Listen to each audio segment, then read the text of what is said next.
నెల్లూరు జిల్లా బీజేపీ కార్యాలయంలో బీజేపీ అధ్యక్షుడు వసంతరెడ్డి ఆధ్వర్యంలో ఇదుకూరుపేట మండల అధ్యక్షుడిగా రేపూరు రాజేంద్రారెడ్డి నియామకులయ్యారు. కార్యక్రమంలో కోవూరు అసెంబ్లీ కన్వీనర్ ఇంట్ల రాఘవేంద్ర, ఇదుకూరుపేట మండల అధ్యక్షులు తిరుపతిపాటి వెంకటేశ్వర రెడ్డి, మత్స్యకారస్థల్ గాంధీ, మార్బోయిల శ్రీనివాసులు, నెల్లూరు శ్రీనివాసరెడ్డి, పేడూరు కిరణ్ కుమార్ రెడ్డి తదితరులు ఈ కార్యక్రమంలో పాల్గొన్నారు. నెల్లూరు జిల్లా బీజేపీ కార్యాలయంలో బీజేపీ అధ్యక్షుడు వసంతరెడ్డి ఆధ్వర్యంలో ఇదుకూరుపేట మండల అధ్యక్షుడిగా రేపూరు రాజేంద్రారెడ్డి నియామకులయ్యారు. కార్యక్రమంలో కోవూరు అసెంబ్లీ కన్వీనర్ ఇంట్ల రాఘవేంద్ర, ఇదుకూరుపేట మండల అధ్యక్షులు తిరుపతిపాటి వెంకటేశ్వర రెడ్డి, మత్స్యకారస్థల్ గాంధీ, మార్బోయిల శ్రీనివాసులు, నెల్లూరు శ్రీనివాసరెడ్డి, పేడూరు కిరణ్ కుమార్ రెడ్డి తదితరులు ఈ కార్యక్రమంలో పాల్గొన్నారు.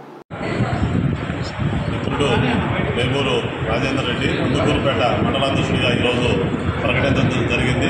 నిన్ను కూడా మండలంలో మండల కమిటీలు, అదేవిధంగా బూత్ కమిటీలు అన్నీ కూడా వేసుకొని మండలంలో బలమైన నాయకులు ఉన్నటువంటి మండలం ఏదైతే మనకు ఉందంటే ఇదుకూరుపేట మండలం.